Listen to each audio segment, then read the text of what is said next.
Hola, buenos días. Primero que todo, muchísimas gracias por el espacio. Yo creo que a mí me sorprendió gratamente. O sea, nosotros hubo muchísimas críticas al Tribunal Electoral durante el proceso, precisamente por eso. Uno, por haber cedido a la mesa técnica. No sé, esto ha sido una montaña rusa. O sea, primero, obviamente, el Tribunal Electoral tomó una posición muy fuerte en la Comisión de Gobierno, yéndose de la Comisión de Gobierno, que fue, digo, fue aplaudida por la ciudadanía precisamente porque mostraba algún tipo de valor frente a lo que estaba sucediendo en la Comisión de Gobierno. Luego aceptan la mesa técnica, entonces ahí bajamos. Ujú. Luego, cuando salimos de la mesa técnica, estábamos decepcionados precisamente porque el tribunal parece haber cedido y dijo, bueno, alcanzamos consenso básicamente como que en lo que pudimos. Y luego cuando entra el proyecto a la Asamblea Nacional, el Tribunal Electoral hace un comunicado, una conferencia de prensa junto al presidente de la Asamblea, también manda un mensaje bastante ambiguo, donde la ciudadanía entonces había entendido, y ahí es donde tú dices, donde básicamente la ciudadanía, bueno, ya se cuadraron con la Asamblea, y en medio del debate salen a proponer un proyecto un artículo para reformar el tema de adjudicación de curules que no, o sea, que se había discutido en la Comisión Nacional de Reformas Electorales, que es el método DONT, pero que no había sido ni explicado a la ciudadanía ni nada, y ellos lo hicieron como para salir del paso. Y ahí entonces otra vez nos quedamos como que esto de dónde salió. Y de la nada el magistrado Junca, que había estado un poco ausente, sale muy pechón con un tuit diciendo ya regresé y voy a pelear por estos 3 puntos. Y recordemos antes de entrar en el comunicado que los 3 puntos que el magistrado Junca como que de alguna manera se tomó a pecho fueron paridad, asignación de curules y el tema del fuero electoral.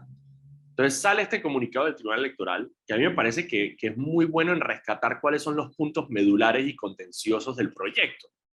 Hablan primero de la forma de asignar curules por residuo en los circuitos, el tema de la paridad y la eliminación de la válvula de escape, la inequidad en la distribución del financiamiento para independientes y de partido político, y un golazo que no sabíamos que nos habíamos metido, que era un tema de una amnistía Ujú. para diputados, para candidatos que no hayan presentado su rendición de cuentas sobre los fondos financiados. Ni siquiera sabíamos que estaba ahí, porque bueno, parte de todo este problema es que la Asamblea Nacional aprobó un proyecto en tercer debate que todavía la ciudadanía no ha visto. Me sorprende que no está el tema del fuero en el comunicado del Tribunal Electoral.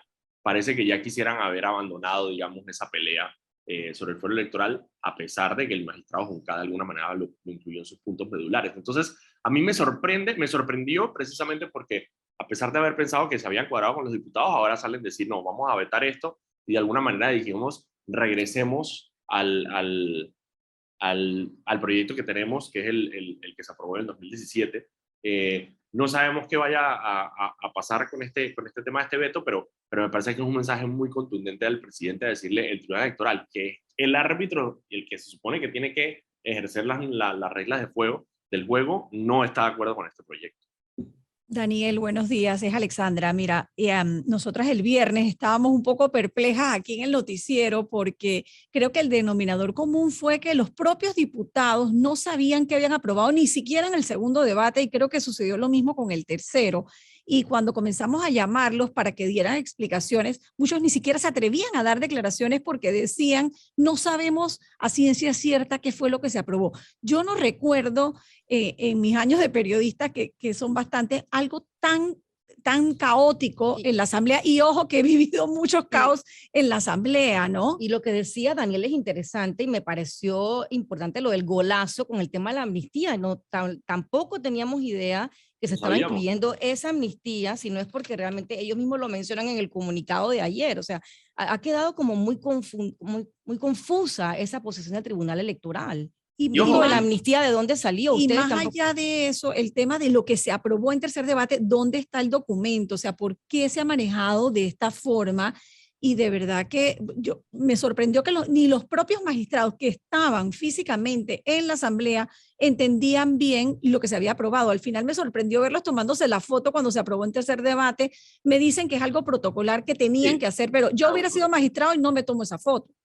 mira, y me parece que hace eso porque el último párrafo del comunicado del Tribunal Electoral y dice textualmente, sin embargo, luego de que se reciba en la Asamblea Nacional el documento final aprobado en tercer debate, lo que no ha ocurrido a la fecha se hará un nuevo análisis para determinar si hay otros temas. O sea, esto es lo que ellos pudieron, lo de la amnistía, porque alguien se acordó que pasó. O sea, alguien estuvo pendiente y dijo, vamos a meter esto.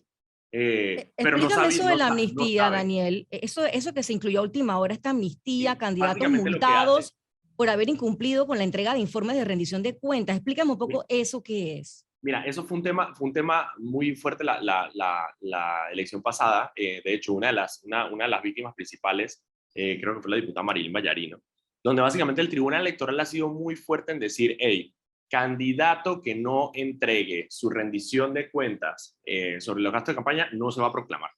Esto lo que ¿Y incluye esto qué ahora, hace ahora? Ajá. lo que hay todavía es una amnistía para aquellos que han sido condenados sobre este delito. Entonces, una de las Los cosas que va a hacer es, perdona, ¿cómo?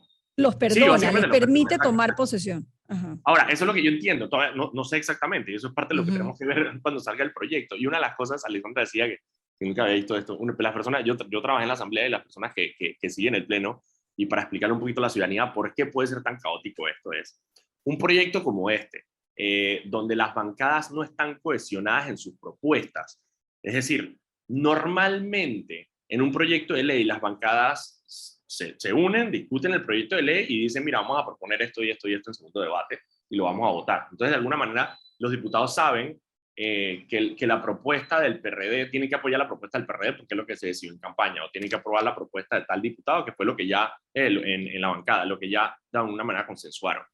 Ahorita está pasando dos cosas. Uno, es un proyecto muy grande, con muchísimos actores, y las bancadas a nivel interno están muy divididas. Eh, Tienes a diputados, incluso dentro de la bancada de gobierno, que es el PRD, tienes diputados como Jairo Bolota que claramente no sigue la línea del partido. Entonces, ¿qué es lo que pasa? Cuando tú eres un diputado y hay 45, 60, 70 propuestas de diferentes personas, no necesariamente las propuestas que se han consensuado, a la hora de votar es difícil saber, porque tú, digamos, o sea, en la línea de partido y se reúne la bancada, tú dices, listo, yo estoy de acuerdo con esta propuesta, y yo voy a votar por esta. Pero, o sea, si ustedes ven la manera en que se leen las propuestas para su aprobación, es una locura, porque no dice exactamente, se aprueba, no, es de que artículo nuevo propuesto por tal persona. Pero no Y a dice veces, el a texto, veces no lee el pierde. texto. Claro, no se lee el texto, porque el texto se lee cuando se presenta la propuesta, pero la propuesta se presentó el jueves en la mañana, que empezó la sesión, y resulta que estás votando el jueves a las 12 de la noche. O sea, Ujú. si tú te acuerdas de qué es lo que dice el texto, me parece un genio, pero normalmente tú pierdes hilo completo de ese tipo de cosas. Entonces, se entiende que haya diputados que digan, pero yo alcancé a votar por las propuestas que yo sé que yo tenía que votar porque estaba de acuerdo con ellas. Pero hay muchas que se pierden o muchas que se rechazan que yo ni siquiera sabía que se habían propuesto. Y Dani, mencionas Es, tú que, es sí, bastante confuso, la verdad. mencionas tú también un punto importante. Los magistrados abandonaron la pelea del fuero electoral. Sí, sí, en el tribunal, en el comunicado ni siquiera lo dice, que me parece graciosísimo. Mira, el tema medular, que es el tema del tema de la asignación de residuos, y se entiende, o sea, esos temas que los magistrados pusieron como comunicados durante la discusión en la Comisión de Reforma Electoral fueron precisamente los temas más contenciosos, fue donde hubo más debate. Y recuerdo, por ejemplo, el tema de la asignación de curules en los circuitos plurinominales y el tema de paridad iban íntimamente unidos porque se estaba discutiendo algo que para mí, por ejemplo, es el problema principal y es el pecado original de cómo se dividen las curules aquí en Panamá, que es que en Panamá tenemos un sistema híbrido escrito por los diputados, donde tenemos listas semiabiertas, es decir, los partidos políticos y la lista de libre postulación presentan su lista de candidatos para un circuito, digamos como el 87 o el 88, y la persona puede votar por el partido o puede votar por uno de las personas que están en la lista. Y durante la discusión se propuso cerrar las listas. Básicamente que tú solamente pudieras votar por el partido o por una lista de libre postulación. Hubo varias interesantes, de hecho, el panameñismo también metió una que era agrandar los circuitos electorales. Pero digamos, esa de cerrar las listas tenía muchísimos beneficios. Una cosa lo que hacía era dar un poco de disciplina partidista y despersonalizar la política. De nada servía que un diputado se gastara toda la plata del mundo poniéndole su cara a una lata de galletas para regalar, porque al final la gente no podía votar por ese diputado, sino que tenía que votar por el partido. por el partido con el que más afinidad tuviera o la lista de candidatos del libre postulación con el que más afinidad tuviera. Pero obviamente esa propuesta fue rechazada precisamente porque vivimos una política personal y a la gente le gusta el clientelismo y al candidato, el diputado dice, el candidato dirá, yo para qué voy a buscar los votos del otro si yo voy a buscar mis votos, pues como vimos en la asamblea, se tiran bastante golpe de pecho al decir yo busqué los votos, yo me gané los votos, yo sí voto, incluso un diputado por ahí que decía yo no me llamo residuo, yo me llamo medio cociente, creo que decía una cosa así. Una locura, Es pero decir, bueno, esa es parte de la discusión que hubo en la Comisión de Reformas Electorales. ¿Cuál es el problema? Cuando llega a la asamblea todo este tema, la discusión se centra en que a los diputados no les gusta que le llamen residuo, pues. O sea, un tema de ego y de imagen y de orgullo que ellos dicen, ¿por qué me va a llamar residuo? Entonces, incluso propusieron un sistema electoral que no existe, que era la manera más loca del mundo para asignación de curules, solamente para eliminar la palabra residuo porque no le gusta que le llamen residuo. ahora, La forma sobre el fondo. estas reformas de las reformas, realmente no cambiaron esencialmente nada. Daniel, eso me preocupa. Y también el titular de la Estrella de Panamá hoy, reformas electorales, el legislativo incrementa de 80% a 96.5% el subsidio electoral. Ya, exacto, hay dos cosas ahí. Parte de la razón por la cual entiendo a los magistrados cuando están pidiendo el veto es porque verdaderamente no hubo avances. Entonces, como que si tú le preguntaste a los magistrados y ellos hicieron su reflexión y dijeron, entre esto, que tenía dos golazos ahí metidos y dos articulitos que habrán mejorado la situación, o quedemos con el que está, y nosotros aquí reglamentamos como para mejorar la situación, ellos dijeron, yo prefiero eso, quedarnos con el que está, porque verdaderamente el único, digo, hay un par de avances en forma sobre el tema de publicidad electoral para candidatos de libre postulación, pero son avances mínimos comparados con los avances que se esperaban y que habían sido consensuados en la Comisión de Reformas Electorales. Es que parte del problema que decimos es, de la Comisión de Reformas Electorales salieron dos cosas fundamentales. El tema de la asignación de curules, que como los mismos magistrados dijeron, arregla un problema que llevamos 30 años teniendo que no hemos podido resolver. Y el otro es el tema de la paridad. Y para que la gente entienda cuál es el tema de la paridad, más allá de que las postulaciones, que digan que las postulaciones sean el 50% mujer y 50% hombre, que de hecho está en la ley, el problema es que la ley incluye lo que se llama una válvula de escape, que básicamente el partido puede decir, no tengo suficientes mujeres postulantes. Entonces la Secretaría de Mujer del partido firmó una carta al Tribunal Electoral diciendo, sí, efectivamente no encontramos suficientes mujeres. Y el Tribunal Electoral le dice, bueno, listo, perfecto, entonces no tienes que cumplir el 50%. Lo que se hacía con el proyecto de la Comisión Nacional de Reformas Electorales era que se eliminaba esa válvula de escape. Y parte del argumento que hay, y yo lo dije en la Comisión de Gobierno y lo dijeron varias personas, incluso obviamente todos los grupos de mujeres lo dijeron, es las mujeres existen.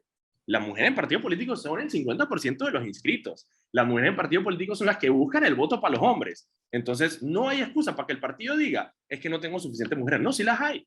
Lo que pasa es que tiene que salir a empujarlas y decirles, y hablarles y darles la confianza de que le vas a dar el apoyo para que ellas se puedan postular para que tenga 50%. Y se acabó el problema. Pero lo que salen aquí es con unas excusas burdas de decir que es que no tenemos suficientes mujeres.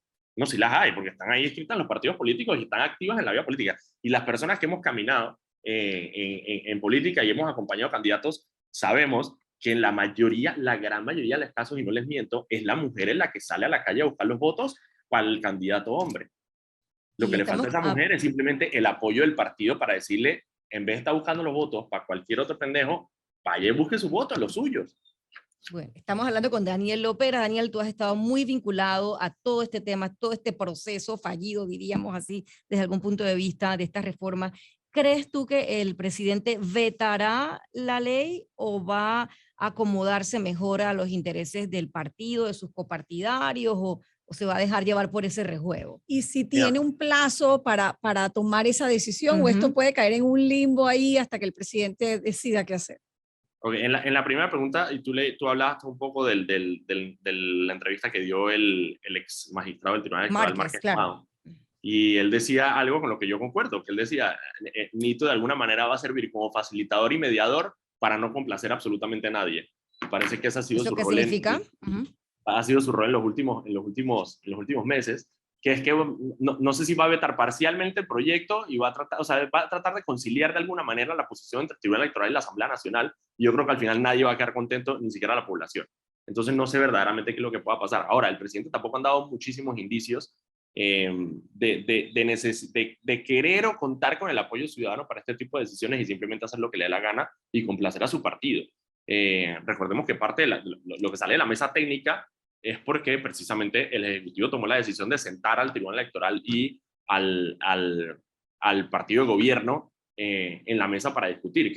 O sea, es que se nos olvida esa cosa, pero cuando el presidente llama a esa reunión, está llamando un presidente de un partido político, cual su vicepresidente tiene aspiraciones políticas dentro del partido, a el Tribunal Electoral a mediar con el presidente de la Asamblea Nacional, que es de su partido, y a Benicio Robinson, que es el presidente de su partido, que está dentro de la Comisión de Gobierno, a sentarse todo. Era una reunión entre un partido de gobierno y el Tribunal Electoral para mediar sobre las reformas electorales. Entonces yo no sé eso por dónde está bien, pero yo creo que el presidente también no ha dado ningún indicio de que vaya a hacer lo correcto, ojalá. Pero la otra pata es que el Tribunal Electoral también ha anunciado que va a demandar por inconstitucional alguna de las provisiones que precisamente está pidiendo el veto.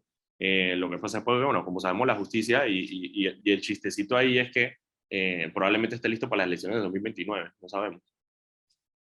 Y tampoco Pero queda claro si el presidente puede vetar parcialmente la ley. Pues, puede hacerlo, puede hacerlo. El problema es si lo va a hacer, porque al final de cuentas, si lo veta parcialmente, regresa a la Asamblea. Y yo creo que en ese tema, y tú preguntabas de los tiempos, yo creo que no hay tiempo. El Tribunal Electoral, parte de todo el apuro que ha habido, es que ellos tienen un plan de calendario electoral, que de hecho lo alteraron, lo cambiaron en estas reformas, donde el calendario electoral de ellos empieza ahorita en enero o febrero. Y parte del apuro de ellos es, necesitaban que se pasara esta ley antes de que cierren la sesión de la Asamblea, que cierran el 28 de octubre, precisamente porque tienen que tener noviembre y diciembre para reglamentar, para ellos escribir sus decretos y en enero, digamos, empezar con el plan electoral. Yo no veo una instancia donde, o sea, si se va a demorar más tiempo, se tendrían que reformar algunos de los artículos que aprobaron precisamente que empiezan el periodo electoral en enero, con algunos procesos que tiene el Tribunal Electoral. Recordemos que no solo es el tema de las elecciones, sino que todo el próximo año hay elecciones internas de los partidos. Y hay ciertas cosas en regla de juego que cambiaron ahorita para precisamente que el tribunal reglamente esas convenciones y esas elecciones internas de los partidos que ya vienen el próximo año. Bueno, Daniel, y interesante también que hay varios sectores llamando a protestas nuevamente esta semana. Quizás no es la misma magnitud de la que se dio hace unas semanas atrás, pero sí, sin duda alguna, sigue la preocupación latente entre la sociedad civil que, como bien decíamos al inicio del informativo, convoca a nuevas protestas. Y me quedo un poco con lo que decía el magistrado Márquez, el ex magistrado Márquez, ayer en la entrevista de la prensa, decía, Heriberto Araúz juega el papel de erudito, Eduardo Valdés arma las jugadas y Alfredo Junca es el más dócil. ¿Coincides tú con esto ya para terminar? Y esa parte me parece un poco interesante, ¿no? El análisis que hacía de cada una de las figuras del Tribunal Electoral. No sé, por dos razones. Bueno, hay varias cosas en juego. Uno, el magistrado Heriberto Araúz se le está acabando su término y como buen panameño yo creo que está tratando de ver cómo se reelige o cómo lo reeligen. El magistrado Junca, mira, yo pensaría que lo de dócil, y se entiende un poco, es el magistrado más joven, mucho más joven que los otros dos por cancha, es el que más tiempo le queda, y en teoría él le toca ser presidente el próximo periodo del Tribunal Electoral, pero al mismo tiempo fue el que de alguna manera sonó de manera más aguerrida ahorita. Por eso me parece extraño eso de dócil, ¿no?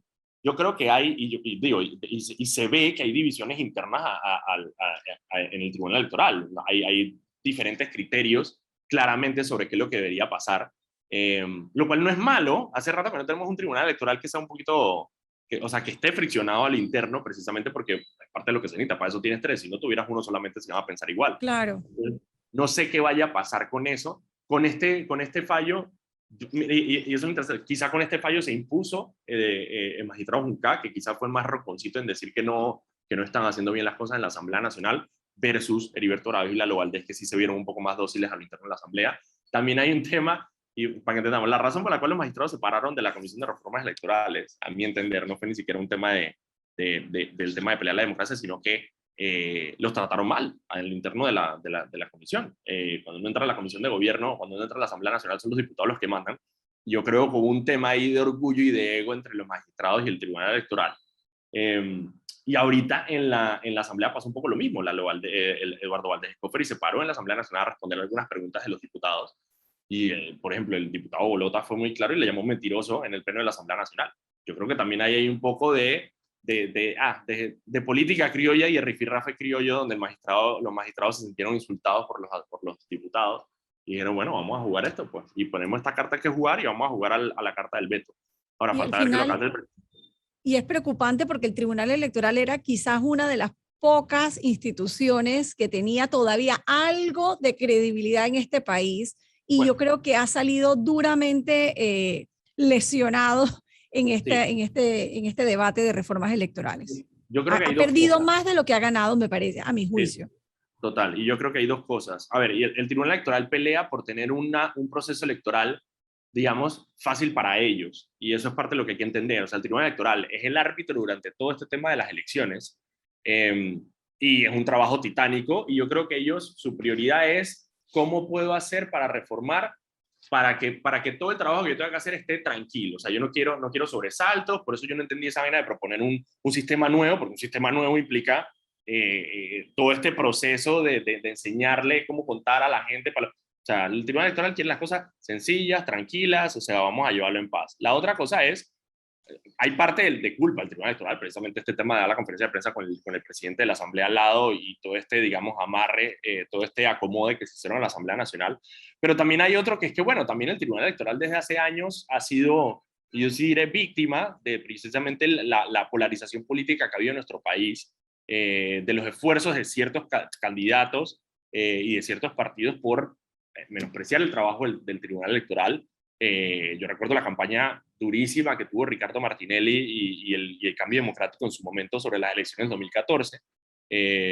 Trataron de sacar al magistrado Pinilla en algún momento, o sea, hubo un ataque fuerte hacia el Tribunal Electoral y eso va haciendo mella, entonces se mezcla un esfuerzo de candidatos y de partidos políticos por desmeritar el trabajo del Tribunal Electoral, más el Tribunal Electoral mismo también jugando políticamente, que no deberían o no se espera de ellos, y lo que termina es empeorando su imagen, y eso es terrible. O sea, aparte lo que tenemos que salir a ver es que Panamá, en el Latinobanómetro, que es una medición latinoamericana que se hace, y una de las pocas instancias donde tenemos data de Panamá, Panamá es uno de los países con más bajo nivel de credibilidad en la democracia, con 35%, comparado con Costa Rica, que es de 67%.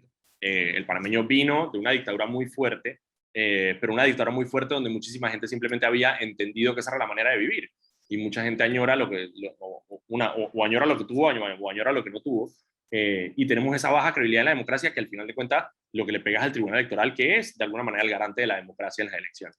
Daniel, no te puedo dejar ir sin que reacciones a este proyecto de fallo de Sedalice, el magistrado Sedalice, que ha recorrido varias redes sociales, WhatsApp ayer desde hace varias horas, que anularía el caso de pinchazos. Mira, llevamos, ¿cuántos años llevamos ya con esto y cuántos proyectos de fallo no nos han anunciado? Yo creo que la Corte, yo creo que eso es precisamente rumores del mismo expresidente, me parecería mío, o es mi opinión, precisamente para tratar de ganar favorabilidad ciudadana o tratar de presionar a alguien, porque varios rumores hemos escuchado de la Corte y hasta ahora no se ha logrado revertir eso. Incluso los jueces de garantía, a los cuales ellos le han peleado cuando el tema de la prescripción, se lo pelearon, el tema de la imputación, y los jueces de garantía también han dicho que la imputación estuvo ahí, que estuvo en derecho, así que yo honestamente no le haría bastante más color a eso. Gracias, Daniel Lopera, por estar acá nuevamente en Radio Panamá y por siempre comunicar de forma eficaz, que eso no se logra en la mayoría de las ocasiones con temas tan técnicos como temas electorales. Gracias por haber estado esta mañana con nosotros acá en Radio Panamá, Alexandra. Gracias a ustedes.